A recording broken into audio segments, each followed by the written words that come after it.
All right, thank you very much, Jeff, and welcome back, everybody.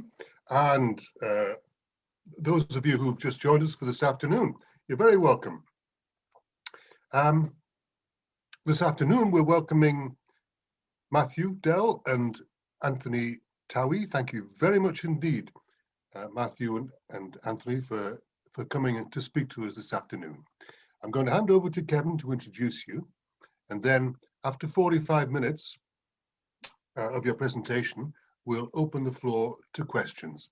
And I hope that during your talk, if anybody wants to put a question on chat, that would be excellent. And Jeff, you'll have an easier job because of that. If you could keep an eye on that, Jeff, please. Yeah. Thank you very much. So Kevin, over to you. Thank you very much, Paul.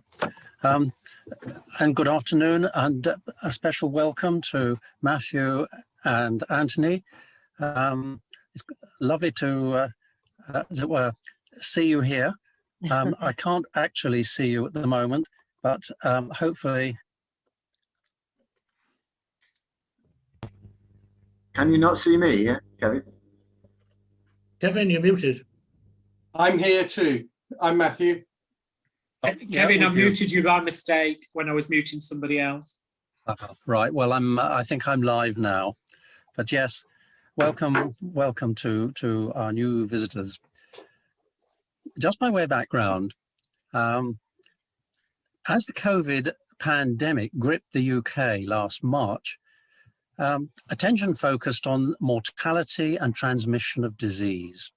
And it was realized that, fortunately, the vulnerability of pre and school age children was very low, and that transmission of the virus from them to adults would be low.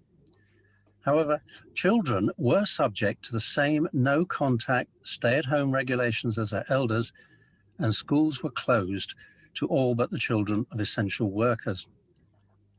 The press, and therefore the government, focused on the loss of education they suffered. What should we provide by way of catch-up classes? And on those in higher levels of poverty, mitigated from early on, thank God, by a £20 top-up to benefits. However, below the radar, it was beginning to be realized that there were other effects on our children. A loss of a sense of well-being, a lack of socializing with peers, lack of routine, and even exposure to both parents 24 hours a day. Reports were beginning to emerge about domestic abuse, self-harm, panic behavior, which seemed to catch the authorities ill-prepared. And now, was this due to historic under-resourcing, lack of concern for disadvantaged families? While all around us, serious needs were being exposed, needing much more priority. Exec discussed this a couple of times, and we realized this needed to be aired simply because there were possible justice issues that we needed to reveal and possibly even take up as issues. It's a new area for us in terms of dealing with children, but we wanted to speak to, at least start opening a conversation in this wide-ranging subject. And we asked two members of staff. I started by asking Matthew, who is a person I have known over a number of years, and he invited his colleague to join him from St Mary's University at Twickenham, both involved with education in one form or another, and well positioned to present to us on some of the important issues that we should be considering.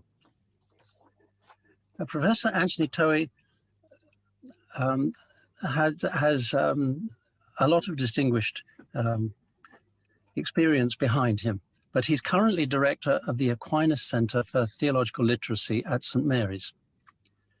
And he's active in research across a wide range of topics, including Catholic education, theology, philosophy, ethics.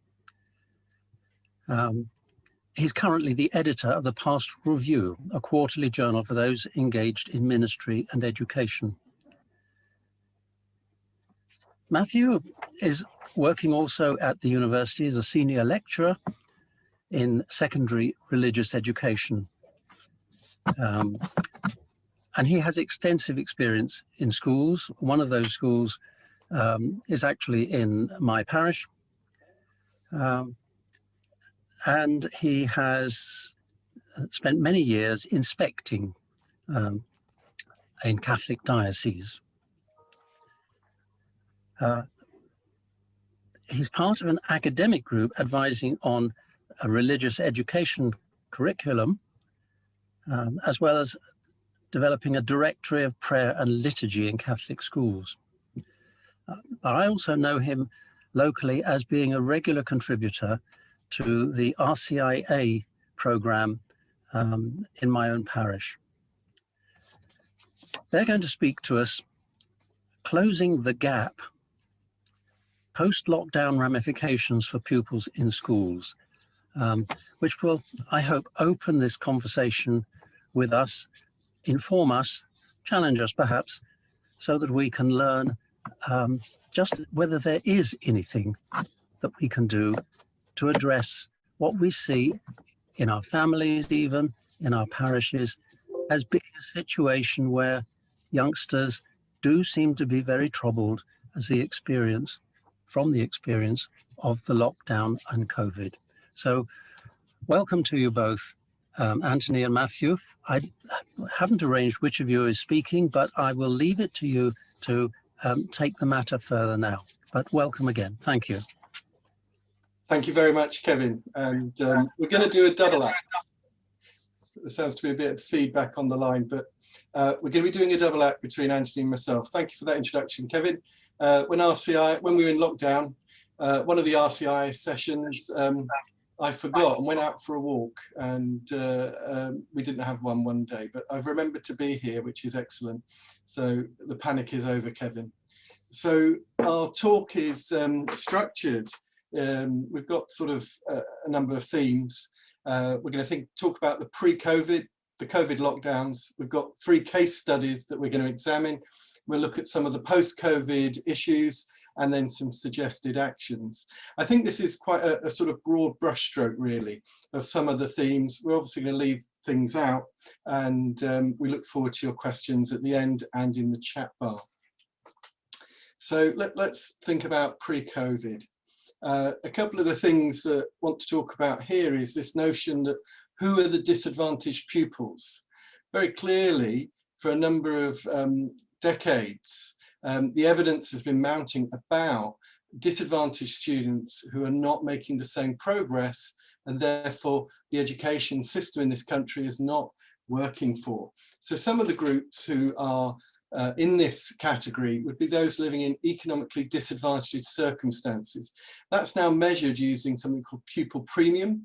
The government gives a grant to schools for the number of students who classify for this, and for those who get free school meals. So it's a kind of combination of the both.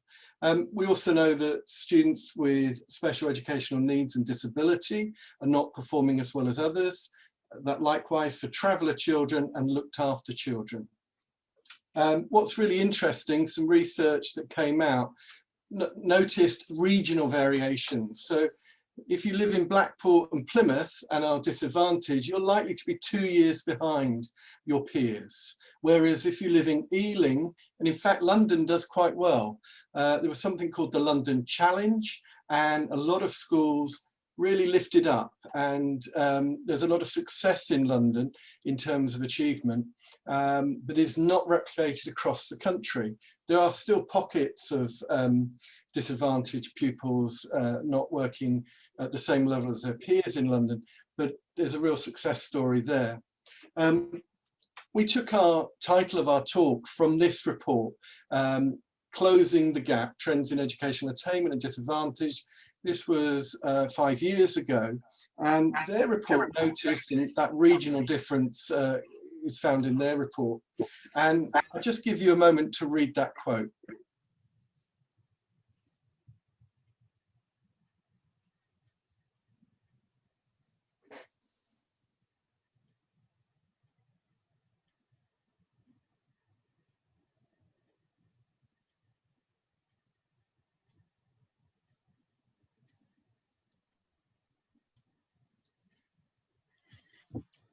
So all the political parties have been concerned about this disadvantage gap and are looking at ways to address that.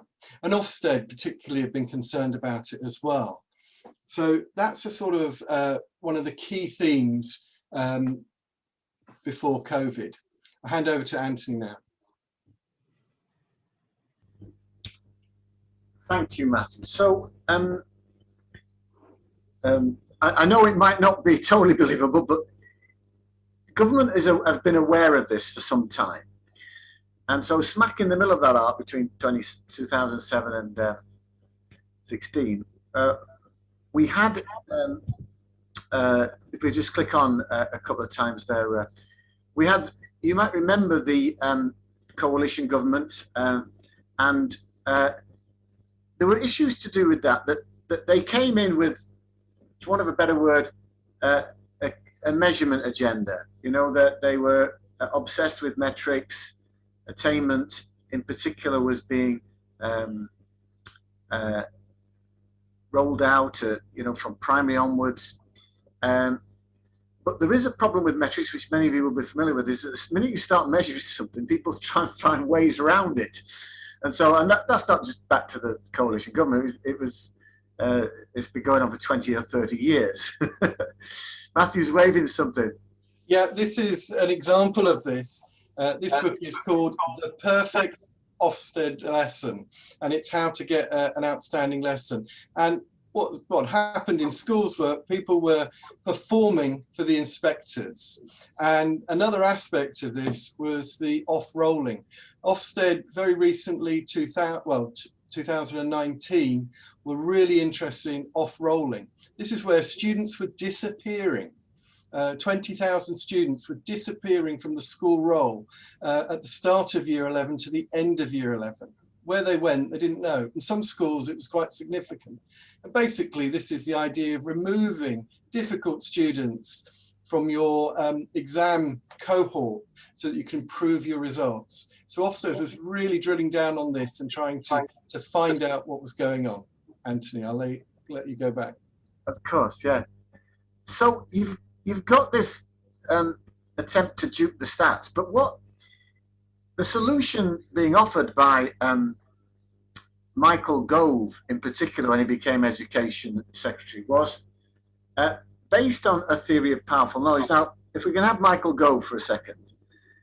Michael Gove sees himself as something of an historian, and he's a bit of a control for, they used to call him the Supreme Goviate. Anyway, while he was in charge of the Department of Education, he instigated a series of reforms, and he was prompted by, believe it or not, Blackadder. We have Rowan Atkinson, please.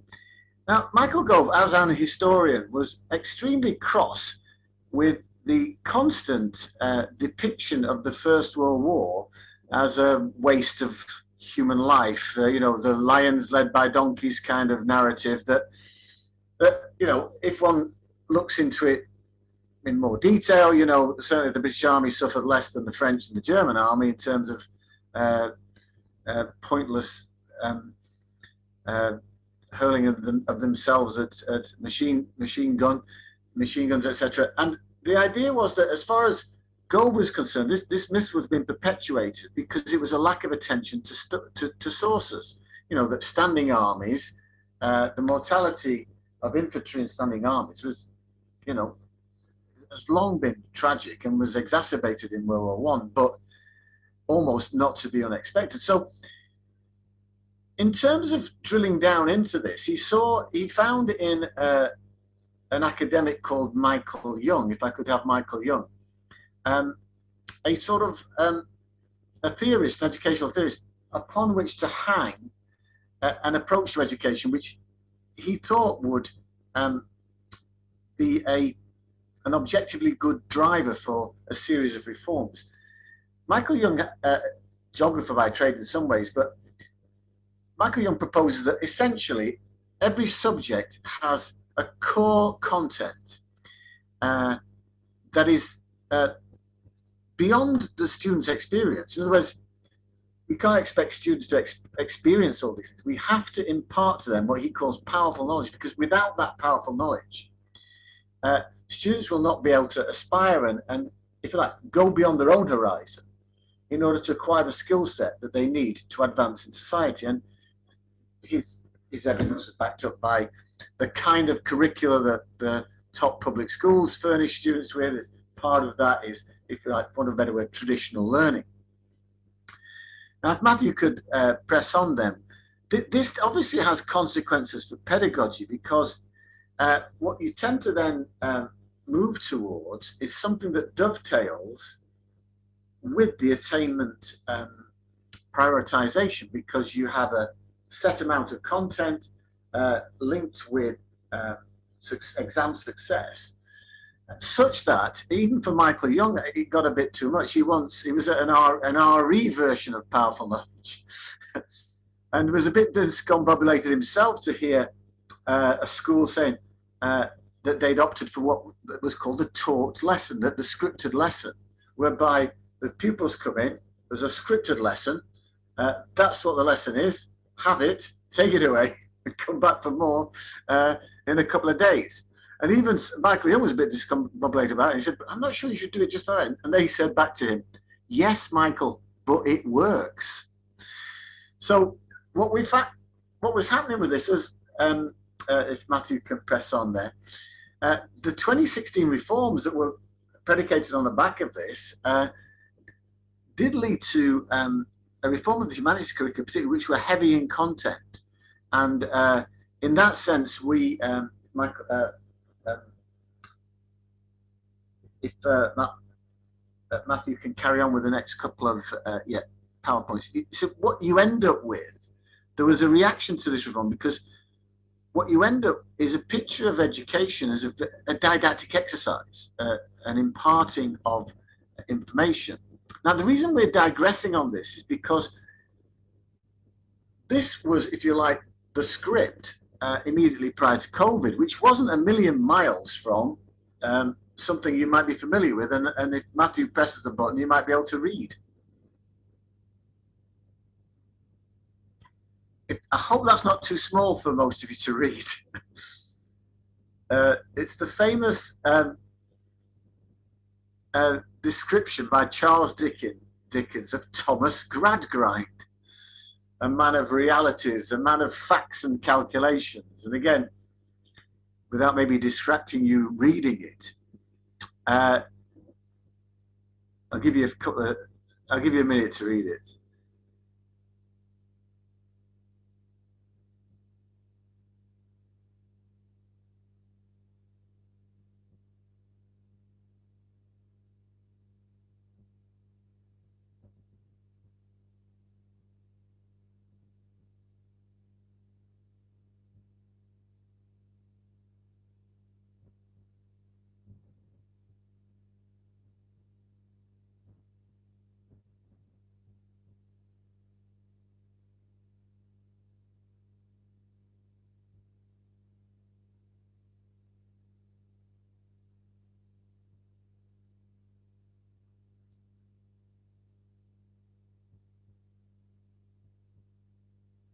So essentially, if Matthew could press on here, what have we got? We've got a teacher who's obsessed with facts, such that Bitzer, who knows that a horse may be a graminivorous 40-toothed quadruped, is seen as someone who knows horses rather than Cissy Jupe, who works with them, knows them intimately every day. And the problem with that is, and the subtitle of that chapter is Murder of the Innocents, which is interesting in itself, that the background into which this particular pandemic has taken place is one that's been a government-led drive, which implicitly classifies by function. You know, Gradgrind is very anxious to find out what Cissy's dad does for a living. Why is he even interested? I'm sure you've all been to dinner parties where people are anxiously looking at your badge to find out what you do, to see whether you're important enough to carry on speaking to. You probably all have that experience. But it's ultimately leads to a limited approach to knowledge, a limiting, I would say, approach to children, and really a utilitarian view of education, utilitarian view of creation, and therefore of humanity. I think that we have to realize what's at stake here when we look at what's happening in education. If we are to have a sense of what justice might look like, were we to engage with it. Matthew, be so kind as to move on to the next slide. And the reason I bring Newman in here is that the Catholic tradition has long been wary, particularly through the work of Newman, long been wary of this idea that education and learning is purely to do with functionality. Matthew, click. This idea of pragmatism and utilitarianism in education, a lot of people blame John Locke, and the quote I've chosen here is, "I know not what reason a father can have to wish his son a poet, who does not desire to have him bid defiance to all other callings of business. 'Tis a pleasant air, but a barren soil." Now, I myself went to the London School of Economics, and I also have worked for a long time now at St. Mary's. If I could just put up the next picture. That's a poet who went to the London School of Economics, probably more famous than all its Nobel Prize winners put together. And his dad worked for 33 years at St. Mary's in PT, physical education. What I'm saying is that in the case of what education is about, it may start with a script, but its ramification, the way it's at the outworking of our education, has to be open to creativity and imagination. If Matthew could click on the next.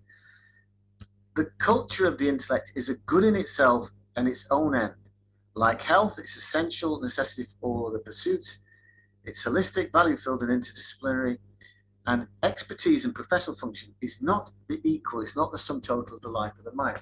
Again, why am I saying this? If Matthew can click. It's the engine for education at heart is wonder. And when wonder is truncated or squashed or channeled, overly channeled, or specialization happens too early, then we've got a problem. Likewise, when a more, what's the word I'm looking for? A broader view of education is not in play, then even when we're looking for how we should react to a pandemic, we need to be careful that we are not truncating or not limiting ourselves to what we're trying to facilitate in those that may have been disadvantaged. Back to Matthew. Thank you, Anthony. Oh, moving the slide on. There we are. One of my roles at St. Mary's, I do teach on MA programs, but I also am involved in teacher training. And we've used this article from Gert Biester with our trainees because it attends to the notion of purpose. And it's a really good article. And what Biester does in this is divide education up and say, look, there are three main purposes. And I'm in broad agreement with it. I think it's quite a good way of thinking about education. There's a qualification aspect. And this is the reductionist element that Anthony's been talking about, you know, the certificate. And in some ways, the certificates are helpful. They're keys to the next step in your journey in life. But an overemphasis on this is problematic. This is the high stakes accountability that we'll return to again. Can I just interject? Matthew is excellent, or has been excellent at qualification. I remember he got 29 nines in his last RE cohort, and as someone said, that's insane. So yeah. He's good at that qualification side. It's not the... I mean, as a teacher of 25 years, the system means you've got to play that game. If you don't, you'll find yourself up before the head teacher on a disciplinary. At one point, I was a senior teacher. I was part of this system. They even nicknamed me capability Dell, because I was involved in capability procedures for weak teachers. So I've been part of this system where teachers have been measured against the success of their exam groups. And I look back and I just feel really sad about it. but that's what's happened to our education system. Certainly in the 90s and the early 200s, you know, the early noughties, you know, this big focus on performance and qualification, and teachers have played the game and taught their students to pass. And you know, you need, these are the words you need. Don't study those other words. These are the key words that you need. And I feel we need to move on from that. But Gert was saying this is one aspect, and for some people this is the utilitarian aspect. You know, what are the right qualifications to get so that you can be a product in a resource within the economy. The other area, another area that Gert looks at is socialization, and he's saying this is the cultural passing on of what we consider to be cultural, but also, I mean, I would say it's also about relationships. This notion of working with and being with others, knowing the social norms, learning, you know, all those things about respect as a child, and learning turn taking and learning to speak when it's the right thing, you know, all those sorts of aspects there. And the other area, which he gives a name which I find rather awkward, he calls it subjectification, and it's not to do with the subject that you learn, maths or English or history. He actually means by it the formation of the individual. This is the opportunity where you develop a sense of who you are as a human being and your place within society. You're developing that notion. And I think these three purposes of education, qualification, subjectification, and I'd say the individual, are quite a good way to hang our understanding of education. And these purposes, as Biesta, are the undercurrents. And there are issues for our current society as we are not very attentive to purpose, he would say. And we've become obsessed with measuring schools just on qualification. In fact, a good school is just usually measured on you know, the qualification results, and that it seemed to be effective.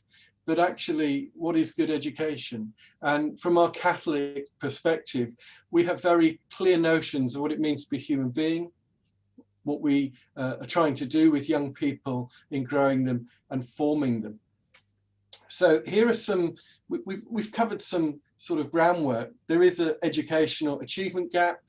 There are issues about powerful knowledge and a focus on knowledge, which kind of almost directly runs into the qualification purpose of education, but other purposes of education have been perhaps neglected.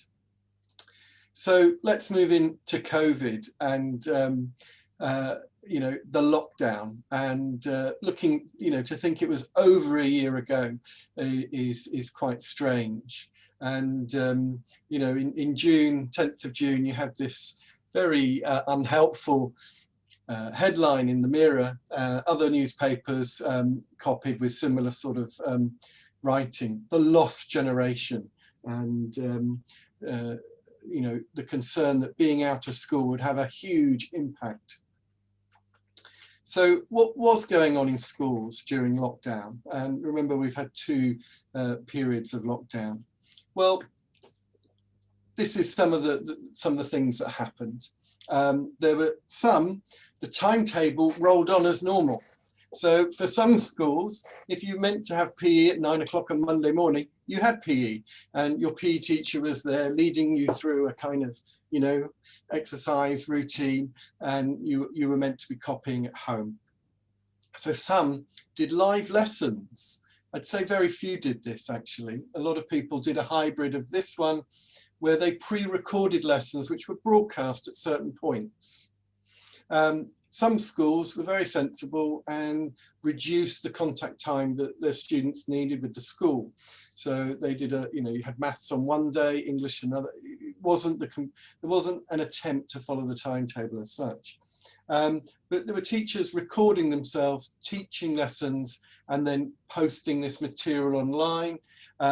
Some schools, the resources were all going online, and students were accessing resources via an online platform. Some were sending packs home. So, you know, printing off things and putting them in the post and sending things home. So there were a great variety of experience being offered. And government at times was very frustrated by this and talked about entitlement and wanted Ofsted to come and check. And at one point, the Secretary of State said, Gavin Williamson, if you've got a problem with the school, complain to Ofsted. He said that in Parliament. Immediately, the response from parents was to Ofsted's helpline was swamped with messages of saying how brilliant their schools were. So it kind of backfired on Gavin Williamson. But, you know, there was an issue there about what are people getting? What is the parity? Is there a parity of experience? And the issue was there wasn't quite. Schools were finding their way. The second lockdown was much more effective than the first lockdown. There was more in place, schools were geared up, and they had learnt from the experience of the first lockdown. Another key difference was a lot of email access to teachers. So talking to colleagues who are working in schools, they were talking about being flooded with emails. So could you explain? I don't understand this, and this sort of interaction. But if you're teaching 300 pupils a week, you could end up with quite a few emails. So we're going to take a pause now, and I'm just going to copy that into, I'm just going to stop sharing in a second. We're going to put you into breakout rooms. Sorry, Kevin, we didn't agree this with you, but I'm sure, is that okay? There's a, I can't hear you, but I'm assuming that's a consent then. Is that all right? That's so fine. How many do you want in a room? Yeah, could you do 4 in a room, please? And Auntie and I will step back. So I'm just about to put, I'm just going to stop sharing. Sorry, how long for? Could we have 6 minutes, please? And or maybe 5 minutes by the time that I've put this in the message chat bar. So there are 2 questions for you to discuss as you go into your breakout rooms for 6 minutes. Come back with any questions or points, please.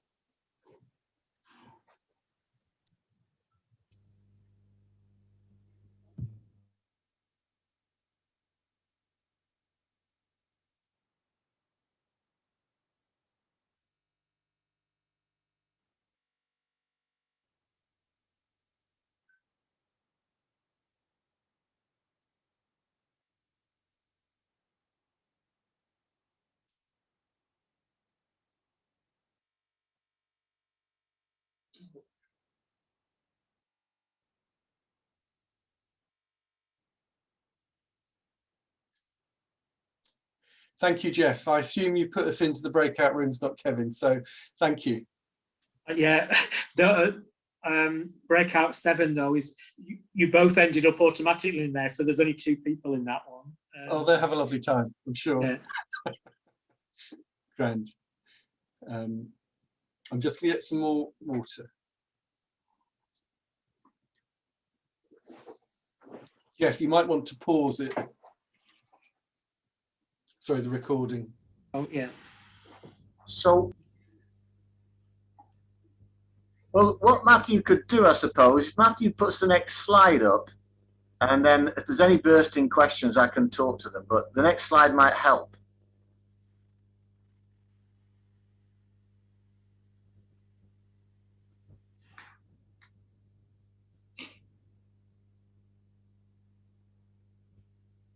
Yeah, just fill the screen out. That's good. Thank you. So, Kevin, I'm happy to. Are delegates back together? I can't see from here. Are we all back together now, Matt? Yeah. Good. Okay, Frank Harris has raised a hand. Yes, I was just going to ask one question, because we have I'm speaking to you from Cardiff. Because of devolution, I was wondering, is there any valuable research to be done on how different devolved administrations have managed education during COVID? Because when I look at the Welsh Government, our minister, in fact, is a Liberal Democrat. Though the government is Labour, the education portfolio is was covered by the Lib Dems. And what was interesting was the massive investment in additional laptops for poorer children, people from deprived backgrounds, at the very beginning of the first lockdown in Wales. And I just wondered whether across England, Scotland, Northern Ireland and Wales, where there is a management of education by different political parties, whether any research has been done on that. I think, Frank, to be honest, it is being done. This will be a real laboratory of investigation, but the effects are still being seen and the outworking thereof. And we've got a slide on technology, but you know, laptops, the provision thereof is an obvious one, dongles, etc. But we you know, we're also conscious that in the poorest parts, say, of London, those laptops were immediately sold. You know, it's one of the issues we have is, but Matthew can speak to technology now. I won't steal any of his thunder. James Columbans from Columbans, do you want to raise a hand? You've raised the hand, sir.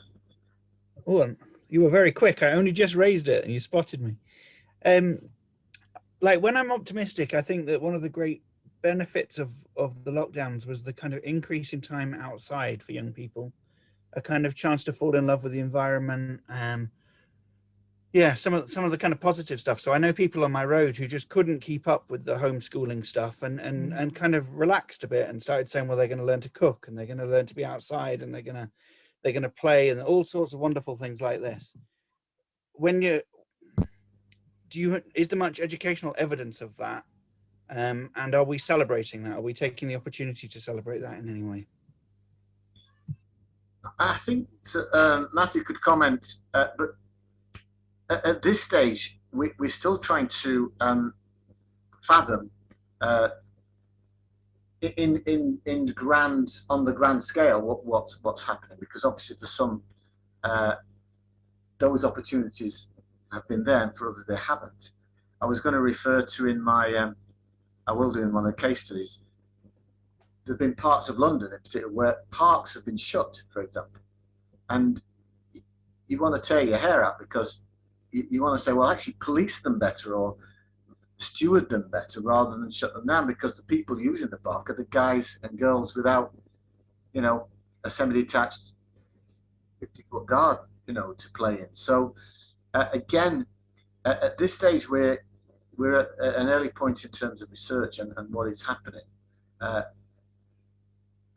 Early indications from teachers and so on in the cases we're talking about would be largely negative. It's not been an outdoor thing. Having said that, in the chat you'll see a comment from Colette Joyce about whether being absent from the rough and tumble of school for some children has been a blessing, because, you know, that need to prove themselves, that to be free from bullying, if you're an introvert, etc., etc. School isn't all fun. I mean, I like school. I like the rough and tumble of it. I like the sport. I liked all the playground malarkey. But for others, it's I won't say a nightmare, maybe not a nightmare, but sort of makes for long days. To echo that, there have been winners and losers. There have been some who it's been a real exciting opportunity to explore their local area and to be homeschooled effectively. Their parents taking an increased interest in their education. I mean, we're seeing that looks like there's been an upturn, an increase in homeschooling. So some students have not come back.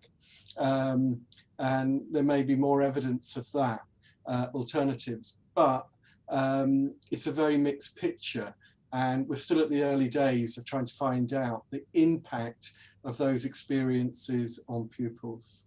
Anthony. Yeah, I'm just trying to keep an eye on the chat, and there's comments about not just technology but library provision. Let's look here. I've got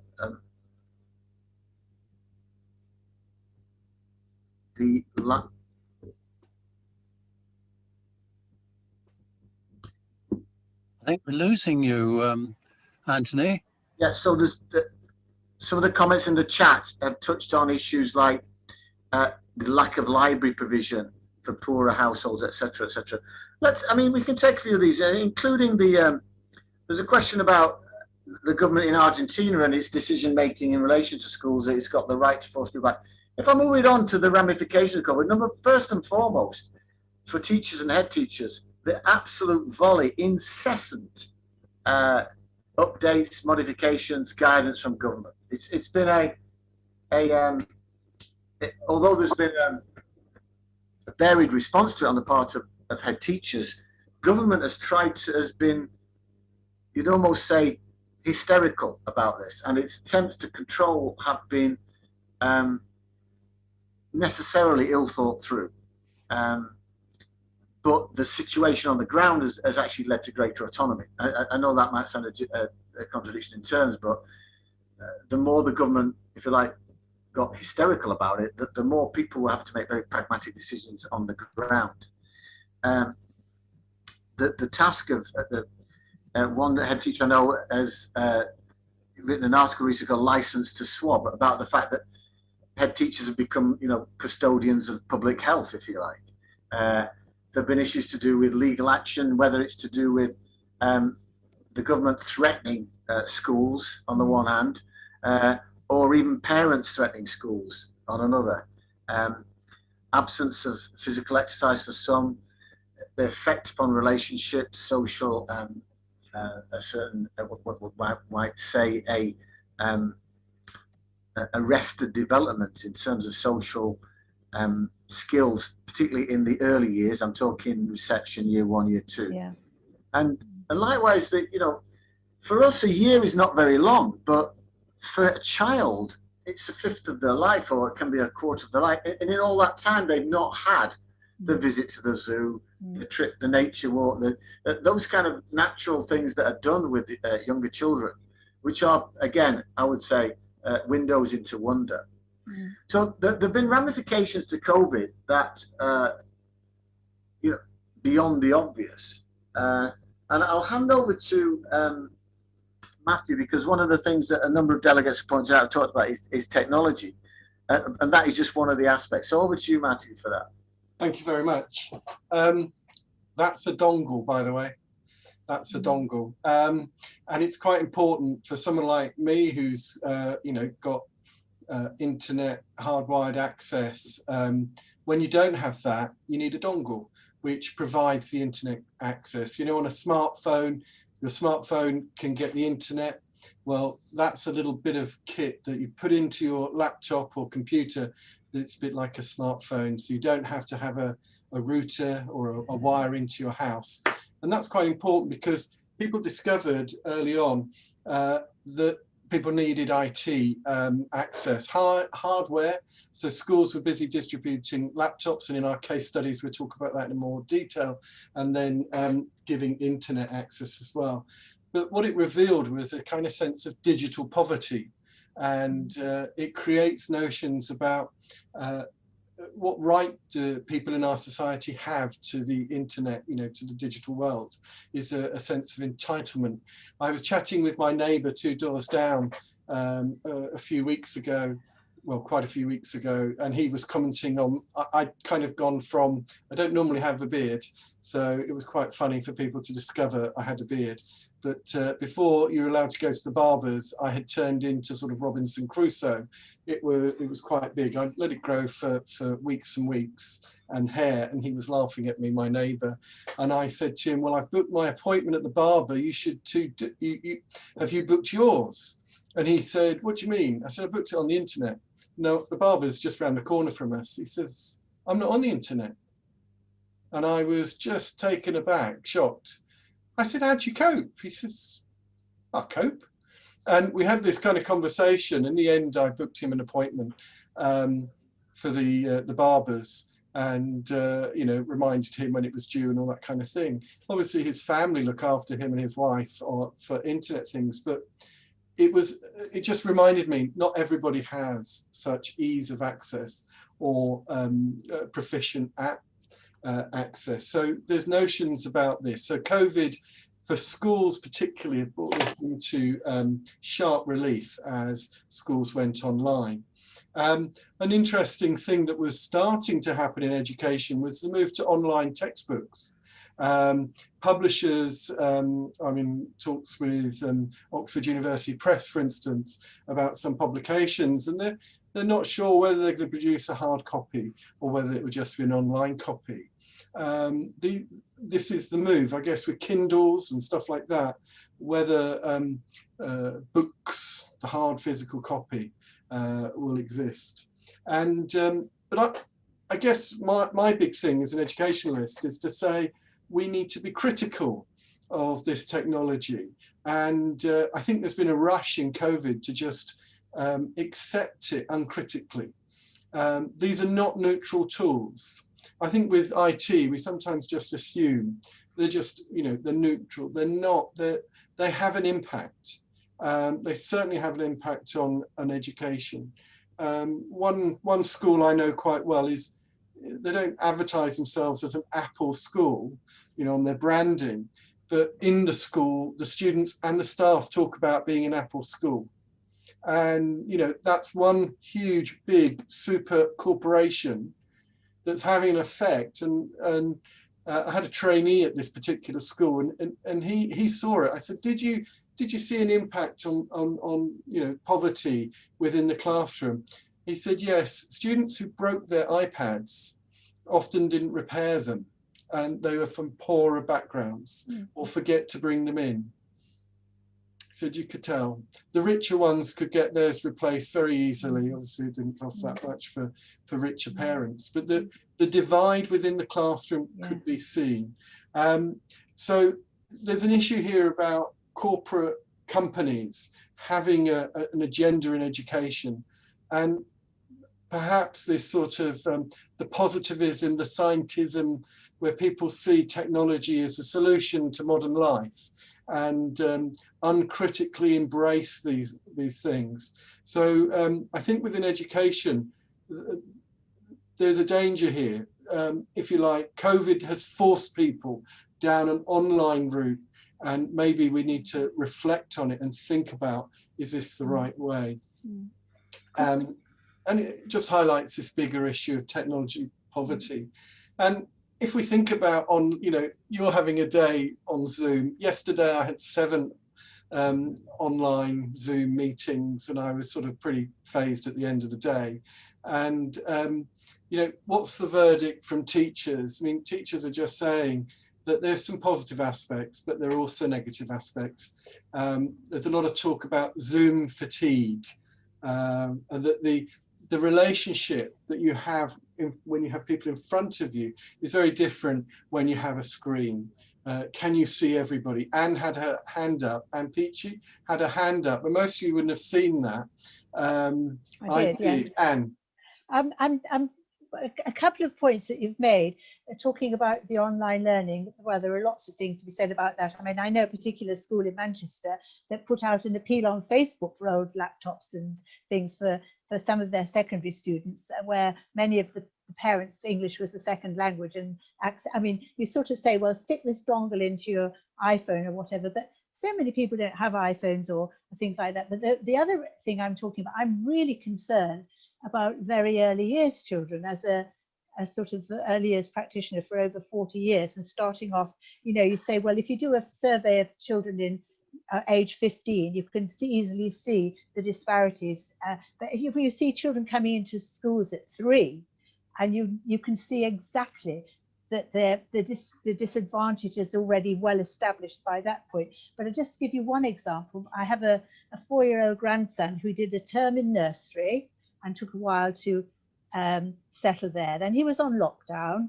Then he went back for a few days. Then he was put into a bubble with children of all ages. Then he went on to a time off again because they had infections at school. Then he found himself in year 1, did a term in year 1. And then he was off again in lockdown. Now he's sent back, and he's still in in reception. He's due to go into year 1 in September. And my daughter and her husband, both self-employed, without any access to the sort of grants, struggling to keep their businesses going, homeschool 2 children, and having all they had sent from the nursery school was lists of websites for this child to click on. Now, he's a very bright little boy, very practical, very creative, very individual. And he said, I'm not doing that. And she was, every Friday, she was getting emails from his teacher saying, you haven't sent in any of the work that he's done. And my daughter was saying, well, I've really tried. I've tried to get him to sit down in front of the television, but he wants to be out doing stuff. So in the end, she just sent about 50 photographs of him baking, making models, doing Lego, making a bird box, a worm, every single thing you could think of. But still, now they've gone back into school, and last week she got a whole batch of catch-up stuff that he's got to do before he can go into year one, bearing in mind his birthday is the 31st of August. He's 3 hours too old to be in the next year's cohort, and they weren't allowed to defer him. And this is totally, totally unjust. He's getting into trouble at school now because when the teacher says to him, come and sit on the carpet to do your phonics, and he says, well, no, because I can't read or write. And I have a you son. know, and it's criminal. Yeah, I have a son who's an August birth, so maybe at the end we can have a quick chat about that. I'd love to, yes. Yeah, there have been all sorts of issues, and Zoom fatigue is a key one. Thank you for those comments, Sam. I think the big thing that when I speak to teachers and with my teacher training, I'm speaking with quite a few, and in preparation for today, I kept saying to them, what was it like with the Zoom or Teams or whatever company they were using for these electronic meeting things? And we just missed being. You know, we're human beings, and that sense of presence is important in the relationship and the learner-teacher relationship and learning from each other. So part of me says that the limitations of Zoom, the limitations of online learning have been fully exposed. And maybe that's a helpful thing, because sometimes we have enthusiasts who are pushing online learning, sometimes with the ulterior motive of making a profit out of education. And I think some of that has now, because everybody's experienced it, we recognize the limitations and the well-being. Yeah, if you fill the slide, I think just to press things on a little, I know there's I know it's not been perfect, but the Wellbeing Agenda has been advanced. It may not look like it, but on the 16th of March, for example, if you the government's further advice to schools, parents and carers in relation to outworkings of COVID, the concern for well-being has meant that Ofsted was already moving towards this with its new matrix of accountability, and it's included quality of education, behaviour and attitudes, personal development, as well as leadership and management in its main criteria for assessment. And so people are already seeing a window into a different way of understanding schools. That Thomas Aquinas has education of the young in natural law, but it's as much nurturing of the young, formation of the young, as it is teaching on the times table. So this whole more holistic look at well-being is on the table, and nobody would quibble with it. That said, there have been, one of a better word, lockdown losers, and that's an awful phrase. But in relation to safeguarding, in relation to at-risk children, that there have been issues, and we'll come on to those afterwards. So I think Matthew's going to take us now into should I take the first case studies? Let me give you examples then from a couple of case studies, primary schools in the London area. Again, you could possibly read that. I'll give you a minute to read that. This is a head teacher, a fairly well-off area, but you know, not, I hesitate to say this, but a kind of a bang average, primary. So a good social mix, you know, in terms of rich to poor.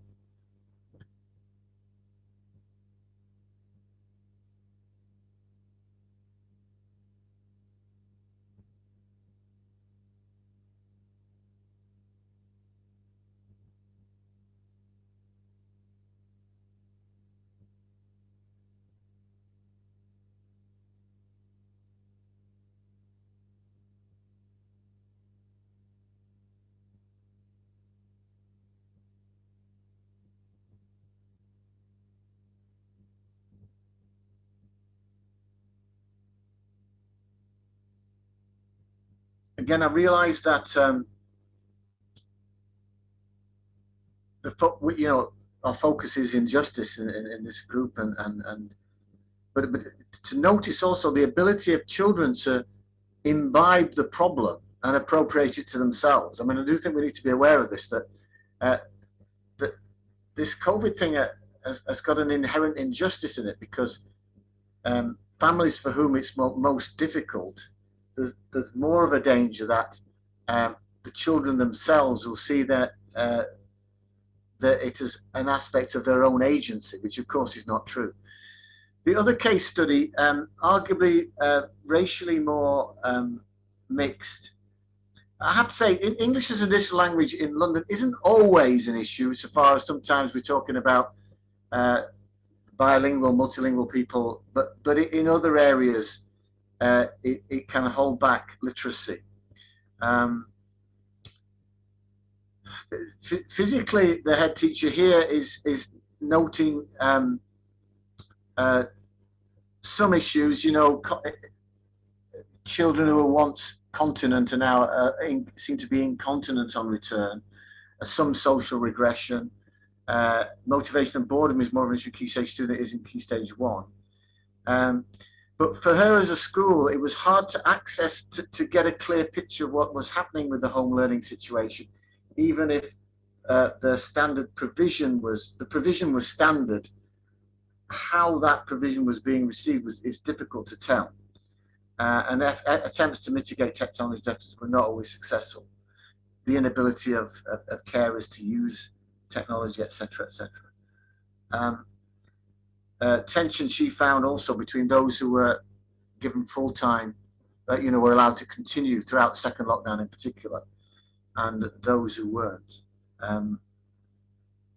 Her comment on safeguarding was, look, it's always an issue, but COVID made it more intense, so there've been the return to schooling has, there's been one or two interventions that have involved social workers, etc., and the police. Maybe not novel situation, but the situation has been exacerbated. Her sense is that early years in particular, the learning has stalled, progress has stalled. Now, I know Matthew's got a case study now with a second. Sorry, thank you, Anthony. So this particular school in London, quite a typical London school. Whoops, sorry, click there.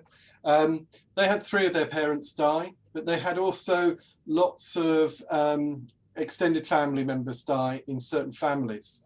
So they found this very difficult in the lockdown in providing support. They have a full-time chaplain was involved, but noting these deaths, they had actually a member of staff, I didn't put that on there, a member of staff died, not from COVID, but from cancer. So again, these were issues that were affecting the school and having impact on particularly mental health. They were very quick to ensure students had the hardware and were issuing dongles, but they were finding sometimes the whole family had obviously used dongle and downloaded a Netflix series and had used up the dongle very quickly, and because it was a weekly allowance, and so there were issues that they encountered there. There was an increase in safeguarding referrals, particularly on the return. What was really interesting, the return from second lockdown, teachers had a lovely first week. The novelty of being back together, and in September and again on the second lockdown, a sense of silence. Students were, trying to re-engage with relationships. But by the second week, there was certainly, I was talking to a group of teacher trainers across London, and we were noticing our trainees were really experiencing the second week of return behavioural problems, and people struggling to readjust to the expectations. I just jump in on that one, Matthew. Matthew's so right to point that out, that again, some delegates will be very familiar with this. Less referrals is more of a worry for some school safeguarding officers, because it's the non-reportage that when it goes silent, that's when you need to worry, because basically got a sense of which families are vulnerable, which children are vulnerable. Sorry, Matthew, just to say that. Thank you. There was also schools. Remember that schools didn't stop. Certainly the press gave that impression. Schools were open all the time for key worker children. So some children didn't have a stay-at-home experience because they were in school full time. But schools were, and this school particularly had issues around managing staff who had to isolate because of potential exposure, some staff who had COVID, and 2 members of staff suffering from long COVID issues, and staff who were dealing with having to shield because of people within their family. This school were delivering, at one point they were doing 80 deliveries to families.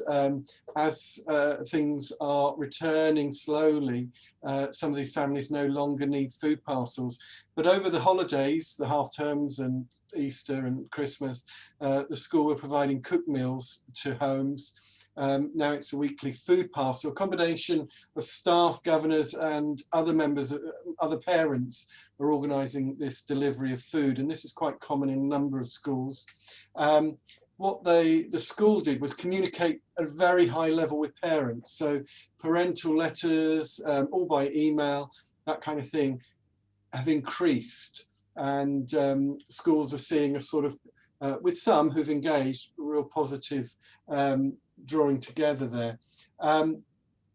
This school provided extra well-being support for its students and resources for students to support their own well-being, and this was used quite well by students. So again, this well-being agenda being acknowledged and resources provided. What the teachers were doing was providing intelligence on who was engaging and who was not engaging from their classes to heads of year, so that heads of year could contact the students, not to reprimand them for not, engaging with their English or history or RE projects, but actually just to support and find out what's happening. So a lot of phone calls home. If anything, a lot of staff, particularly in secondary schools, say, they spent more time on the phone calling home. This school used the Catholic Children's Society to support them. They use them in a couple of ways, but they also use them to provide presents for some of the most deprived kids during Christmas. The school made a great effort to continue the cultural identity, being a Catholic school, with daily prayers, online daily prayers, virtual assemblies, a virtual carol service where students were practicing musical instruments or singing. This was put together in a virtual program. And I guess one of the big things talking to staff at this school was the movement that more online resources, and the impact of this is now moving on. Lots of children are engaging with those online resources to support their learning in a way that before lockdown they wouldn't have done. So the online learning platforms that most schools have become more real. Students are more used to using them and supporting their learning in an independent way. But the key thing has been a real focus on the mental health of students. So that's the new name. The new name for that is Wellbeing. And the school being careful, particularly now they've returned after a second time, not to panic students and to say, you've got to learn everything, you've got to remember everything. Test. They're trying to calm down and trying to be gentle and not freak out the students, and to be much more supportive. So we've kind of hinted there about what's going on post-COVID. The masks are there, lots of students still wearing masks and teachers, and social distancing, that's still happening in lessons. But as we talked earlier, and Anthony mentioned, and certainly and Peachy was talking about her grandson, there's been a real big impact on the youngest. So this is a piece of research that came out this month. 5,000, it would have been about 5,000 students. Obviously it was done with teachers and schools and parents, and this is one of their main findings.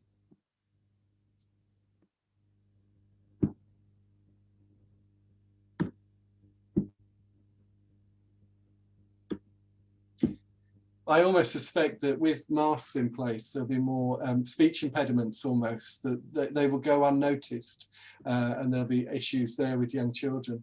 So, and there's some more hard data.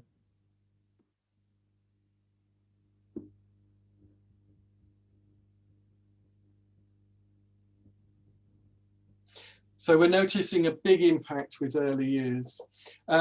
Obviously, COVID restrictions still apply in schools, so schools are not gathering for assemblies and things like that. And for our Catholic tradition, this is a sort of a big issue, and schools are trying to get around that. I was talking to a head teacher who said, my school hall has got a really high ceiling, we're having assemblies. And so some are just sort of determined to have those sorts of experiences.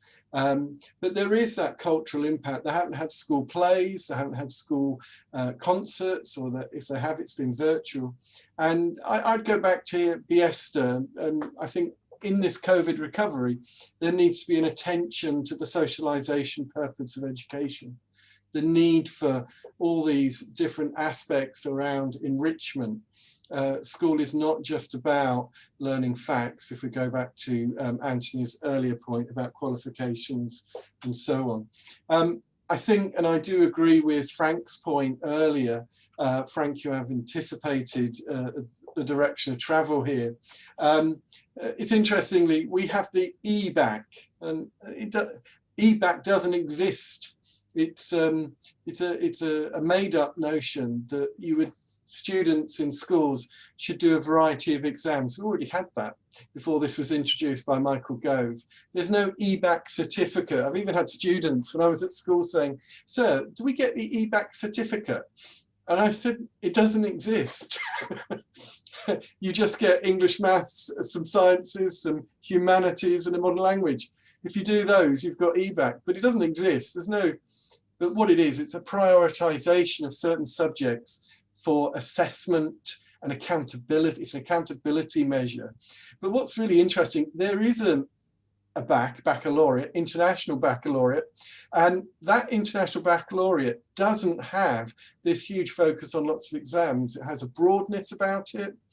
Students build up their competencies in certain areas by demonstrating, but they don't have to have the exams. So maybe there's an option here for really going for a true baccalaureate, and maybe as well, do we really need GCSEs?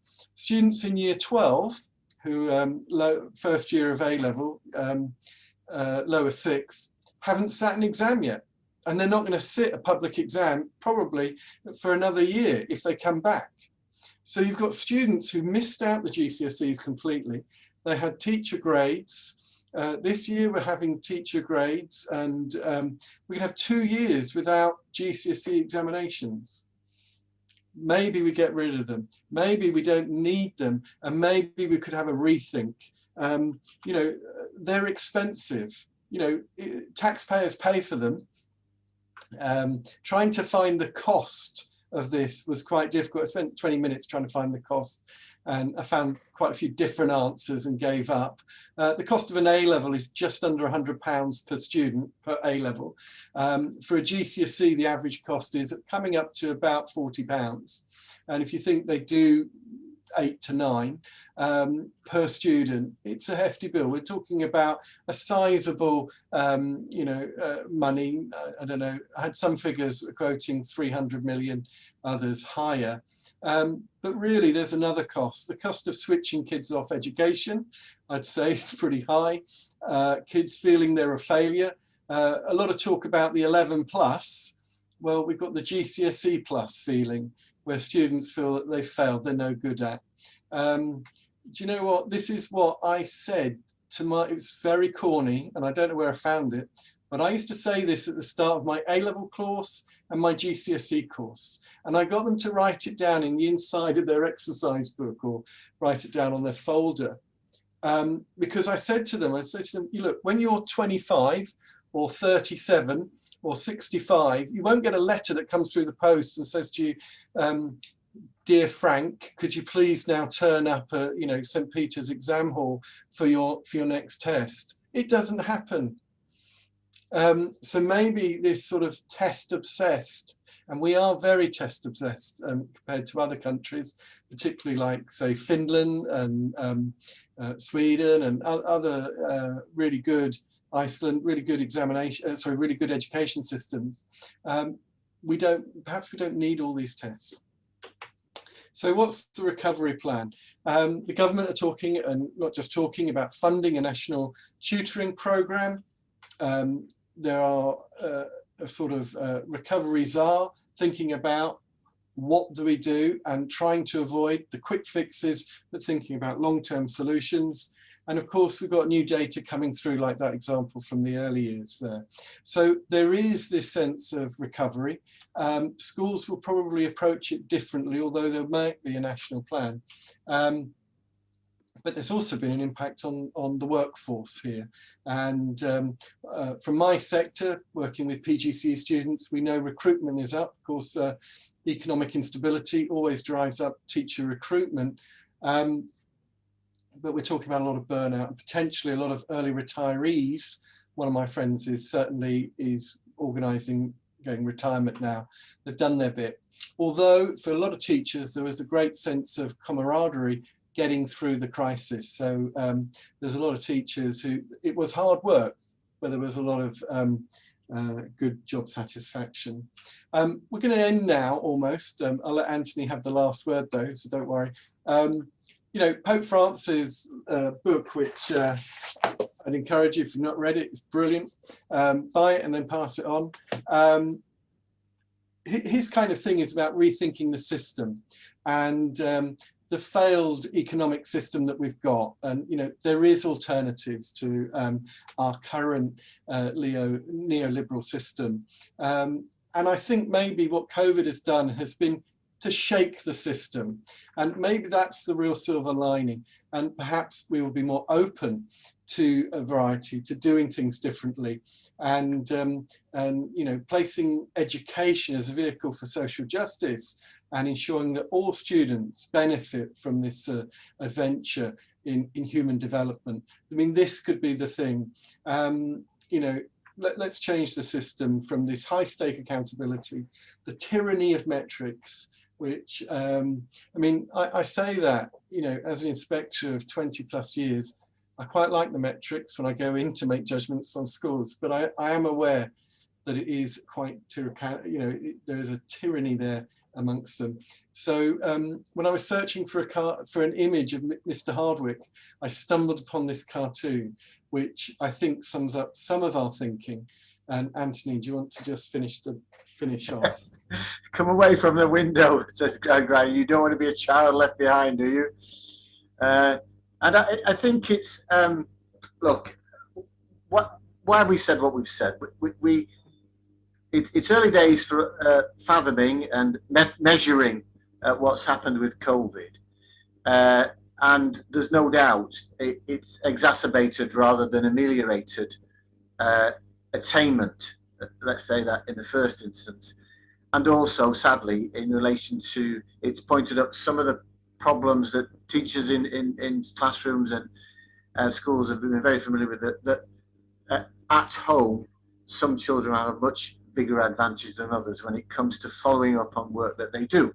I mean, look, most of you will not remember being given homework when you're in primary school, but in one sense it's given in order to try and balance up what's happened in the school. But of course, again, it only leads to further differentials in terms of what can be followed up in the home. Look, what we're thinking about the group that this is, what can happen. I think that in the first instance, a group like this can imagine education differently and advocate for that sort of change, you know, to not change for change's sake, but to maybe look at the new Ofsted criteria. And let's face it, we need to affirm things that we like the look of, and some things that are starting to happen could work out better in the long run. It seems to me, for an education which admits to a formative dimension and a space for wonder, as well as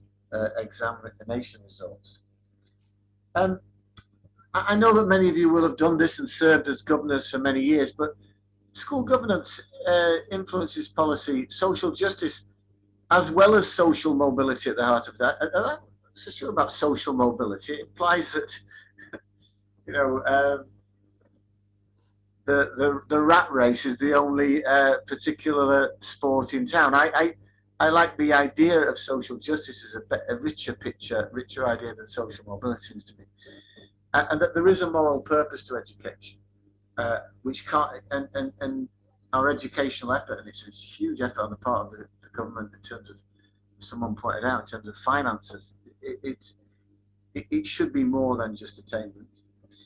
But that in terms of trying to make right the COVID disadvantage is, again, you know, ask the local head teacher, ask the deputy whether they need help with teaching, help with reading.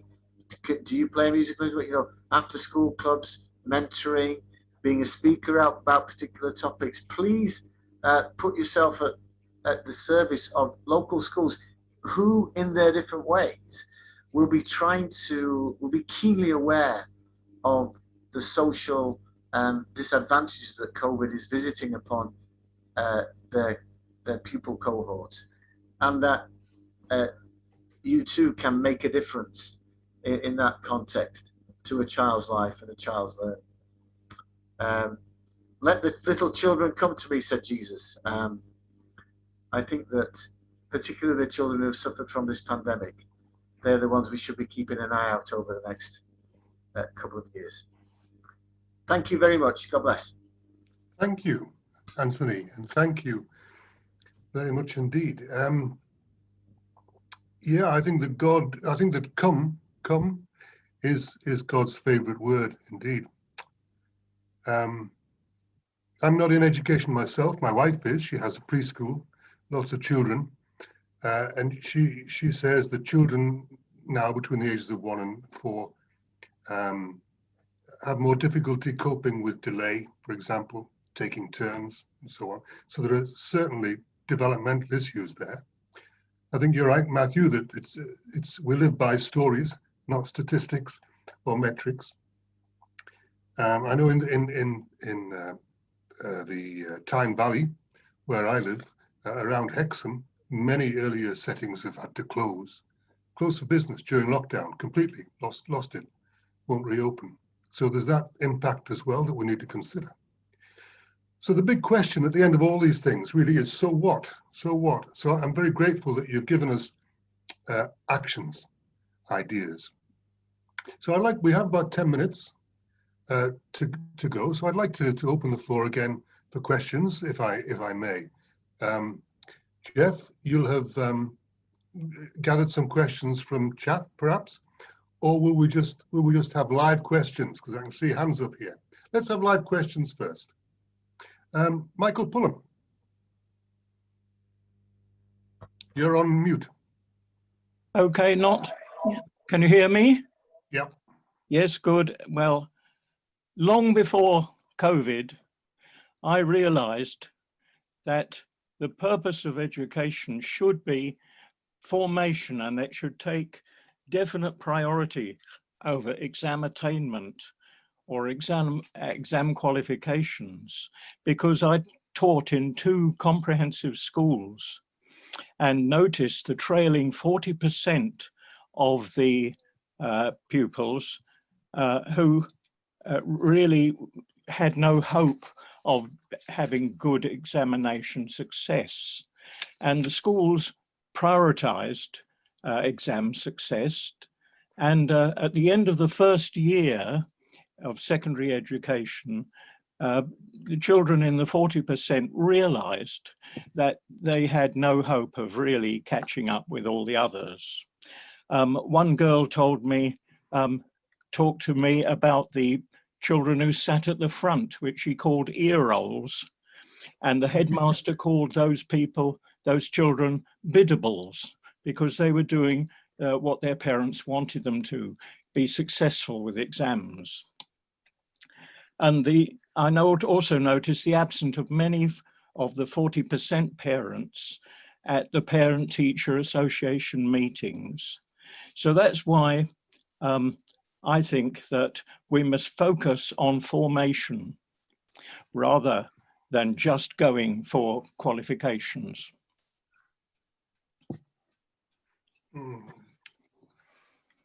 Thank you. Quick response to that, Michael. I think one of the pernicious things in education is setting. I think that there's a social justice issue here. If you think about schools, they sacrifice the weaker kids by setting when they don't need to. And some of that is aspirational. So if you're in the bottom set for everything, you know you're in the bottom set. So sometimes some students, why bother? There's a lot of discussion in education about growth mindset, Carol Dweck's work, and the notion of how do you address that? Students who have switched off from their attainment. So internally, although we talk about sync schools and grammar schools and non-grammar schools, actually there's a lot of internal within the school setting, which is effectively like that. Mini grammar schools, the alpha stream, the beta stream. And I think that's where perhaps moving forward, schools, sometimes that setting is a problem. Thank you, Matthew. It was Mike Clark and then Mary Kelly. Oh. Pardon? Mike Clark, then Mary Kelly. Oh, thank you. Thank you. Okay, Mike. Right, yes. So given the potential problems post-COVID, the solution appears to be holistic. In other words, it's the family, not just the child, this concentration on the child, because the parents are or will be affected. The question I want is do you think that the staffing structure of schools will change? I mean, for example, should every school have a dedicated social worker paid for so that they could look at the holistic problem of the child? I think that it depends on the school, but the links between a school and social services can be good in some places and can be very complicated in others. And I suppose that I'm saying nothing that you don't know yourselves, that I think if you were to ask teachers, they'd probably want a social worker that was a qualified teacher who knows, if you like, the way in which they work. I'd also say that to some extent the Wellbeing Agenda probably leans more on counselling and psychology skills than per se social worker skills. Now, I know there's overlap in all these things, but it is moot because obviously a lot of Catholic schools in particular put resourcing into chaplaincy, which has a, if it's a Venn diagram, the chaplaincy does have a sort of, in many cases, is a first port of call for children who have difficult issues. But yeah, I think maybe what is definitely true is systematic approaches to pastoral situations are more and more regulated. As a chair of governors, the safeguarding documentation now is probably the biggest. Once upon a time it was health and safety, now it's safeguarding, and probably more and more things probably are going to come under that umbrella. Some of which will be, the most common word is well-being now, but that agenda, the Wellbeing Agenda, will have a large reach. It could be that. It could go that way. Thank you, Anthony. Go on, Jeff. Mary Kelly. My question, going back to the previous subject about national justice and peace, is how many representatives do we have from the youth of today on the NJPN committees and so on? Because surely if we can encourage each and every Catholic school to have a representative that comes to the diocesan meetings and so on, it will become much more a talked about agenda, and that will be peer-led rather than teacher-led. It's only a thought. A very good thought, to do with systemic change as well. I think that's a very good idea. I think Matthew has something to say on that. As an inspector of Catholic schools, I'm often looking at what schools do around their response to the world. And, you know, schools would be quite happy to say how much money they've raised for this charity and that charity. And certainly in Westminster, the inspection criteria looked and said, well, why are you doing that? You know, not just giving money, but why? Do students understand the rationale? And therefore, lots of schools have started to introduce more local engagement, but also this looking at the causes of poverty as well. So Mary, I think your suggestion is really good. And as an inspector, I'd look really favourably on schools that were engaging with justice and peace networks. I think that would be really good. Thank you. Paul, can I respond on that as well? Certainly in the Lancaster diocese, we have a school chaplain on the Faith and Justice Commission who feeds into the other school chaplains, who then feeds into so they feed in through that way. That the schools are definitely fed in our Faith and Justice, and it's part of, you know, it's part of the work that the chaplains do together across the diocese to try and get that in the schools across the diocese.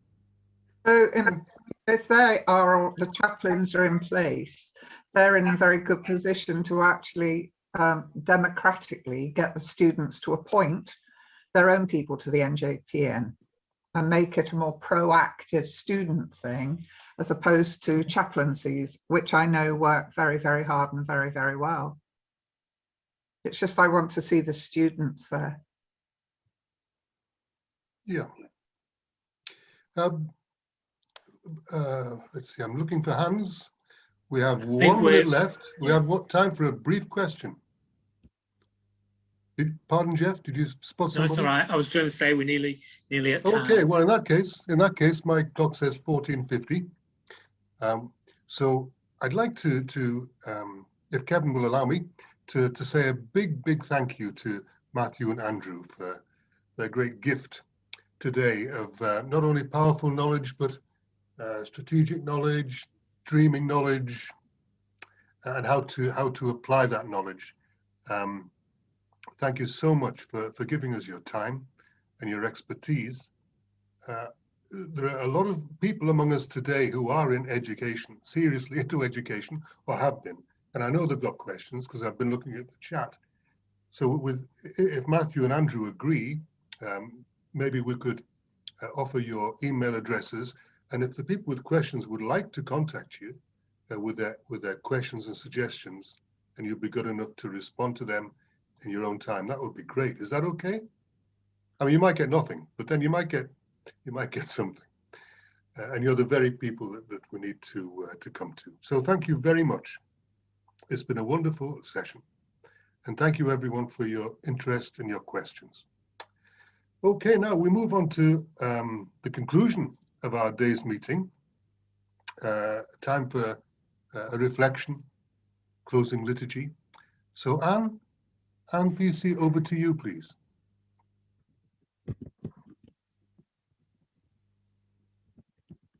Over to Jeff, actually.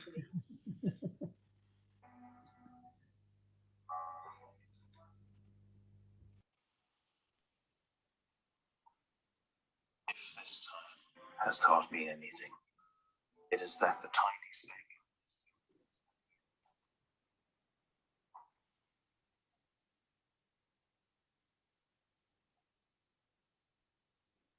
around us can unlock the beauty within us and teach us.